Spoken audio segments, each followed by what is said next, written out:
ओम शांति। आज 27 मई 2021 है और हम सभी सवेरे सवेरे ये डेली न्यूज़पेपर या फिर जो आत्मा की पढ़ाई है या जो मुरली है उससे हम स्लोगन और वरदान को आइए प्रैक्टिकल रूप में धारण करते हैं। तो आज की जो स्लोगन है उसको बहुत बहुत प्यारे तरीके से बाबा ने हमें समझाया है। वो है, फरिश्ते रूप में रहने से कोई भी विघ्न अपना प्रभाव डाल नहीं सकता। जो भी हमारा फरिश्ता स्वरूप है उसमें अगर हम रहते हैं तो विघ्न कोई हमें कुछ भी कर नहीं सकता। आइए इस बात को समझते हैं। फरिश्ते रूप का अर्थ है कि जो देह से न्यारा हो जाता है। फरिश्ता मतलब जो उड़ता है, लाइट रहता है। अब आती है बात कि हम लाइट रहेंगे तो विघ्न चाहे किसी भी रूप में आएंगे हमें टच भी नहीं कर पाएंगे, क्योंकि जब हम लाइट होते हैं तो आप देखिए, आप कोई भी चीज़ को देखिए, जो लाइट होती है वो हमेशा ऊपर की ओर जाती है, उड़ती है, वो नीचे नहीं रहती। और जो भारी होती है वो उड़ ही नहीं सकती। तो विघ्न जो होते हैं वो हमें भारी बनाते हैं और फिर हम अपनी ज़िंदगी में, अपने पूरे दिनचर्या में बहुत बहुत भारीपन महसूस करते हैं। तो आज पूरे दिन इस स्लोगन को हम इस तरह से लेंगे कि हमारी ज़िंदगी में जो भी विघ्न आएंगे, जो भी जिस भी रूप में आएंगे, चाहे व्यक्ति के रूप में, चाहे परिस्थिति के रूप में, चाहे पास्ट की किसी बात के रूप में, चाहे फ्यूचर की चिंता के रूप में, जो भी विघ्न आएंगे मुझे उन्हें लेना ही नहीं है। मुझे उन सब से न्यारा बनना है और उसके लिए मुझे हमेशा अपनी स्टेज जो है वो फरिश्ते की देखनी है। और फरिश्ता कैसे होता है? फरिश्ता जो होता है वो हमेशा परमात्मा की, उस खुदा की, उस रब की गोद में रहता है।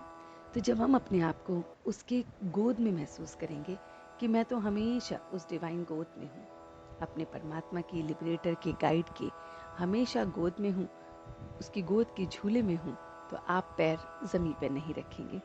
और आप जब ज़मीन पे पैर नहीं रखेंगे तो आप भारीपन का अंदाज़ ही नहीं कर सकते, क्योंकि आप तो लाइट फरिश्ते हैं, ऊपर हल्के हैं, तो आप फिर भारीपन को महसूस भी नहीं कर पाएंगे। तो इसलिए अपने जो भी परिस्थिति आए, जो भी सर्कमस्टांसेस आएंगे आज पूरे दिन के लिए, आपने उसे देखना है और देखकर अपने आप को बस ये महसूस करना है कि मैं उस डिवाइन गोद में हूँ और वही इस प्रॉब्लम से मुझे सॉर्ट आउट करेगा। और बस मुझे इसके बारे में और कुछ नहीं सोचना, मुझे बस उसे याद करना है।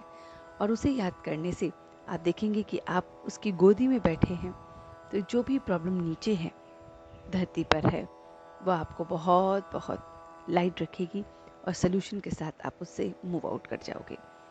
वरदान में जो आज हमें बाबा ने बताया है वो है, स्वार्थ शब्द के अर्थ को जान, सदा एक रस स्थिति में स्थित होने वाले सहज पुरुषार्थी भव।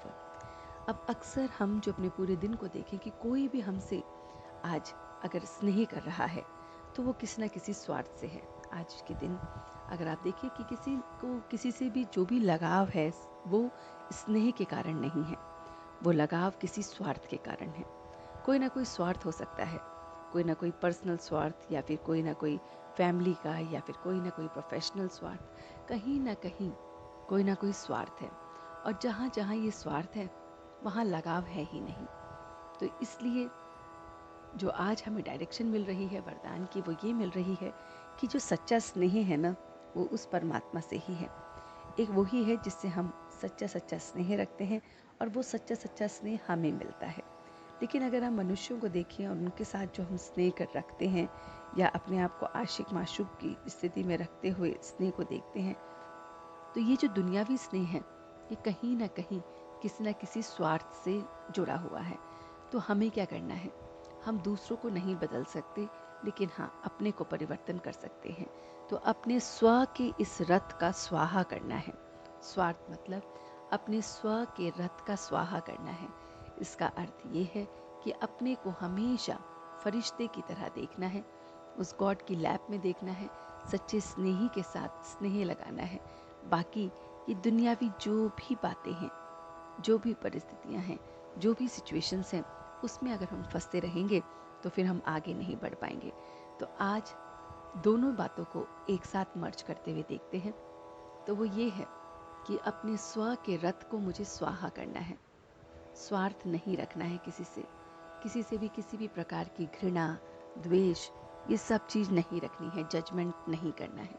और मुझे सिर्फ अपने आप को ये अनुभूति दिलानी है कि मैं उस परमात्मा की लैप में हूँ। इससे सारी परेशानियाँ, सारे हर्डल सब नीचे हैं, वो मुझे छू भी नहीं सकते। और बस मैं उसकी एक की लगन में मगन हूँ, और इसलिए मैं सबसे न्यारा और सबसे न्यारा और प्रभु का बहुत बहुत प्यारा हूँ। तो इस तरह से हम आज पूरे दिन इसको अभ्यास मिलाएंगे। ओम शांति, ओम शांति, ओम शांति।